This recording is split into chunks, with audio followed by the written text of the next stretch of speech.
Hello বন্ধুরা, সবাই কেমন আছেন? আশা করি সবাই ভালো আছেন।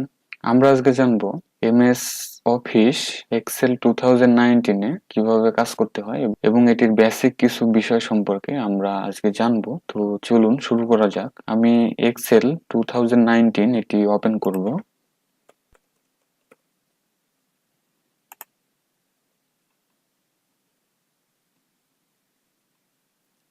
এক্সেল 2019 ওপেন করলে এই ধরনের একটি ইন্টারফেস আমরা পেয়ে যাব।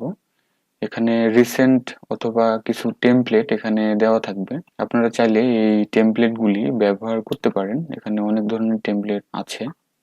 আমরা ব্ল্যাঙ্ক ওয়ার্কবুক এটিকে সিলেক্ট করব। দেন এ ধরনের একটি ইন্টারফেস আমরা পেয়ে যাব। এটি হচ্ছে এক্সেল 2019 এর মেইন ইন্টারফেস। উপরে লক্ষ্য করুন, এটি টাইটেল বার আছে। টাইটেল বারে বুক 1 এখানে দেখাচ্ছে, অর্থাৎ আমাদের এই এক্সেল ওয়ার্কবুকটি এখনো সেভ করা হয়নি। প্রথমে আমরা এটিকে সেভ করে নিব। এখানে সেভের একটা আইকন আমরা দেখতে পাচ্ছি। চাইলে এখান থেকে আমরা সেভ করে নিতে পারি, অথবা ফাইল মেনুতে একটি সেভ অপশন আছে, এখান থেকেও আমরা আমাদের এই ওয়ার্কবুকটিকে সেভ করে নিতে পারি, অথবা কিবোর্ড শর্টকাট কমান্ড হিসেবে কন্ট্রোল এস দিয়ে আমরা আমাদের এই ওয়ার্কবুকটিকে সেভ করতে পারি।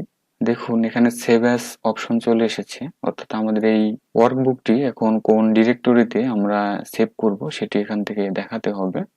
তো আমরা চাচ্ছি এটি ডেস্কটপে সেভ করার জন্য। এখান থেকে ডেস্কটপ সিলেক্ট করব। সেভ অ্যাজ অপশনটি আমরা পেয়ে যাব।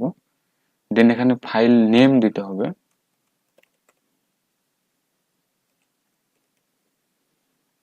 দেন এখান থেকে ডেস্কটপ সিলেক্ট করতে হবে, অর্থাৎ আমি আমাদের এই ফাইলটি ডেস্কটপে রাখবো। দেন এখানে সেভ এস টাইপ আমরা দেখতে পাচ্ছি। এর ডান পাশে একটি ড্রপ ডাউন অ্যারো আছে। এখানে আমরা ক্লিক করলে এখানে অসংখ্য ফাইল ফরম্যাট আমরা দেখতে পাবো। এই ফাইল ফরম্যাট গুলো আমরা চাইলে ব্যবহার করতে পারি। আমরা যদি চাই আমাদের এই এক্সেল ওয়ার্কবুকটি পূর্বের যে ভার্সন গুলো আছে সেই ভার্সন গুলোতেও চাইলে এটিকে সেভ করতে পারি, অর্থাৎ এক্সেল 97 টু 2003 এই যে ওয়ার্কবুক আমরা দেখতে পাচ্ছি, চাইলে এই ফরম্যাটে অথবা এই ফাইল এক্সটেনশনেও আমাদের এই এক্সেল ওয়ার্কবুকটি সেভ করতে পারি। যদি এটি সিলেক্ট করে আমরা সেভ করি তাহলে অনেক সুবিধা আছে, অর্থাৎ আমরা চাইলে অফিস যে ভার্সনটি আমি ব্যবহার করি না কেন সব ভার্সনেই এটি ওপেন করা যাবে। আর আমি যদি এক্সেল ওয়ার্কবুক এটি রাখি তাহলে পূর্বের যে ভার্সন গুলো আছে অর্থাৎ মাইক্রোসফট কর্পোরেশনের সে ভার্সন গুলোতে এটি ব্যবহার করা যাবে না, অর্থাৎ 2007 থেকে এটি সাপোর্ট করবে।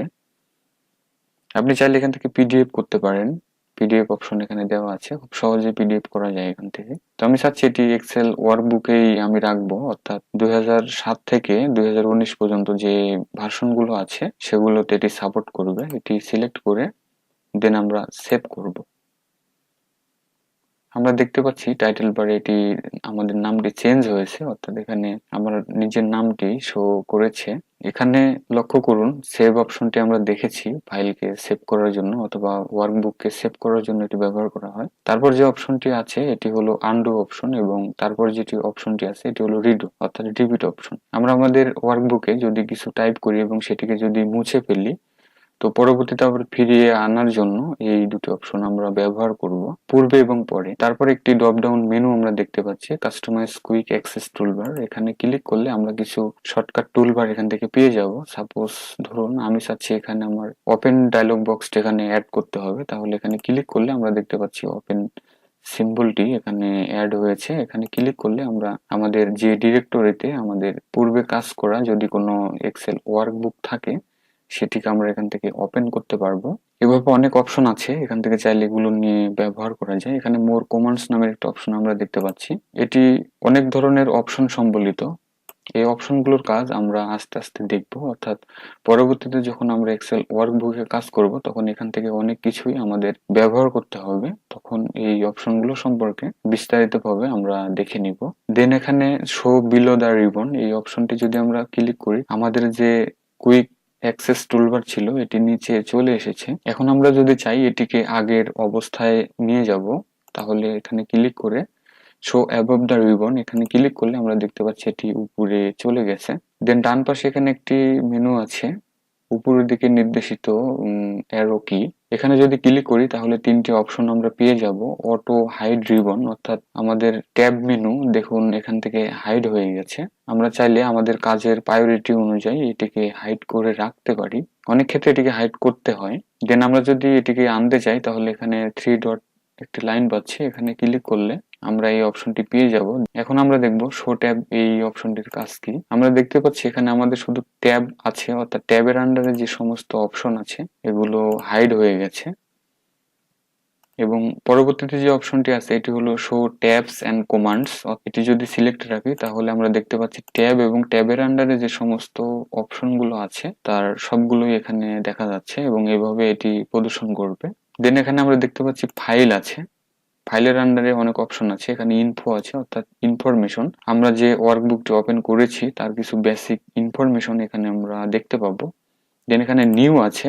নিউতে যদি আমরা ক্লিক করি তাহলে আরেকটি ওয়ার্কবুক আমরা এখান থেকে ওপেন করতে পারবো, অথবা এখানে বিভিন্ন ধরনের টেমপ্লেটস আমরা দেখতে পাবো। এই টেমপ্লেট গুলো আমরা ব্যবহার করতে পারবো। দেন এখানে ওপেন আছে, অর্থাৎ আমরা চাইলে কোনো পূর্বে কাজ করা কোনো ওয়ার্কবুক এখান থেকে ওপেন করতে পারবো, অথবা আমাদের এখানে ব্রাউজ অপশন আছে, এখান থেকে ব্রাউজ করে যে ডিরেক্টরিতে আমরা রেখেছি সেখান থেকে আমরা নিতে পারবো। দেন এখানে সেভ আছে, অর্থাৎ আমাদের এই ওয়ার্কবুকটিকে সেভ করার জন্য এই অপশনটি মূলত ব্যবহার করা হয়। দেন এখানে সেভ অ্যাজ আছে, অর্থাৎ আমরা যদি চাই আমাদের এই ওয়ার্কবুকটিকে পুনরায় অন্য নাম দিয়ে সেভ করার জন্য, অথবা এটিকে অন্য কোনো ফরম্যাটে কনভার্ট করার জন্য, সেটিও এখান থেকে করা যায়। অর্থাৎ এই সেভ অ্যাজ অপশনটিতে ক্লিক করে এটি খুব দ্রুত করা যায়। দেন যে অপশনটি আছে এটি হলো প্রিন্ট অপশন, অর্থাৎ আমরা যদি চাই আমাদের এই ওয়ার্কবুকটিকে এখান থেকে প্রিন্ট আউট করব তাহলে এখান থেকে প্রিন্ট করা যাবে। তো সেজন্য অবশ্যই আপনাকে একটি প্রিন্টার আপনার পিসিতে ইনস্টল রাখতে হবে। দেন এখানে বিভিন্ন ধরনের সেটিংস আমরা পেয়ে যাব, এখানে পেজের সেটিংস আছে, দেন পেজ সেটআপ আছে। আমরা চাইলে কাস্টম ভাবে আমাদের পেজ এবং মার্জিনস এর যে অপশন গুলো আছে, হেডার ফোল্ডার আছে, শীট আছে, এগুলো নিয়ে আমরা এখানে কাজ করতে পারবো বা এর সেটিং গুলো আমরা করে নিতে পারবো।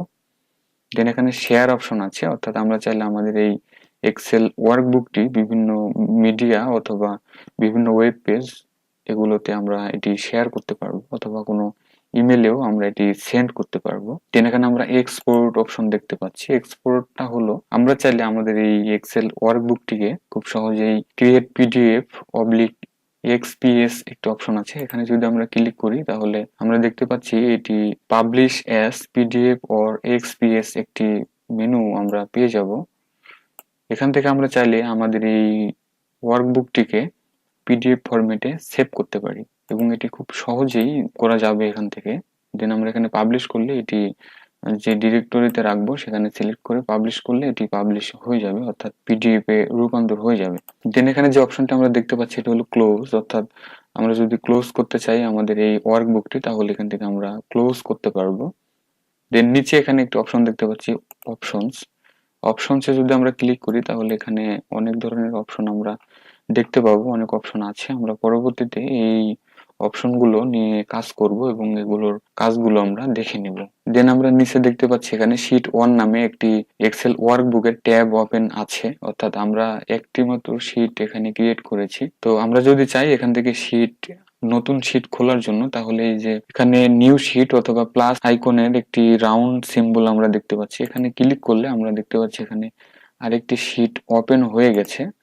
তো আমরা একসাথে অনেকগুলো শীট নিয়ে এখানে কাজ করতে পারবো। দেন এখানে স্ট্যাটাস বার আমরা দেখতে পাচ্ছি। স্ট্যাটাস বারের ডান পাশে এখানে তিনটি মোড আছে, অর্থাৎ এটি হলো এখন নরমাল মোড। নরমাল মোডে এখন এই আমাদের ওয়ার্কবুকটি আছে। আমরা চাইলে এটিকে পেজ লেআউট যে মোড আছে, অর্থাৎ আমরা পেজ প্রিন্টের সময় যে ধরনের লেআউট থাকবে ঠিক সেই ধরনের একটি লেআউট মোড আমরা এখান থেকে পেয়ে যাব। আমাদের এই পেজগুলোকে পেজ 1 2 3 4 এভাবে আমরা এটিকে দেখতে পারি এবং তার জন্য আমরা এই ভিউটি ব্যবহার করতে পারি। চলুন এটি দেখে নেওয়া যাক। আমরা নরমাল মোডে যাব, দেন এখানে কিছু টাইপ করব।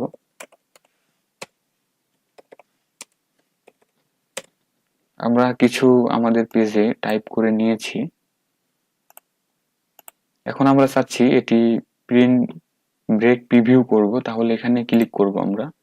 দেন আমরা দেখতে পাচ্ছি এখানে পেজ 1 নামে এই শীটটি দেখাচ্ছে এবং এটিকে যদি আমরা ড্র্যাগ করি, আমরা আরো ড্র্যাগ করব,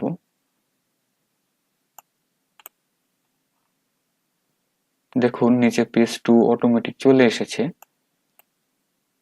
দেখুন পেজ 3 চলে এসেছে। দেন আপনি পেজ 2 তে এভাবে আপনি কাজ করতে পারেন। এভাবে আপনি চাইলে এই পেজ ব্রেক প্রিভিউ এই অপশনটি ব্যবহার করতে পারেন। দেন ডান পাশে আমরা একটি স্লাইডার সম্বলিত জুম অপশন এখানে দেখতে পাচ্ছি। আমরা চাইলে এটিকে আমাদের ওয়ার্কবুকটিকে বিভিন্নভাবে জুম করতে পারি। প্লাস জুম ইন হবে এবং মাইনাস আছে জুম আউট হবে।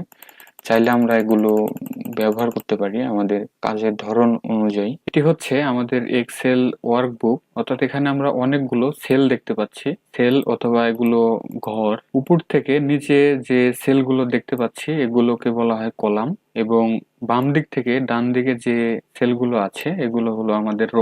আমরা যখন কাজ করব তখন এই সেলগুলোতে আমাদের কাজ করতে হবে।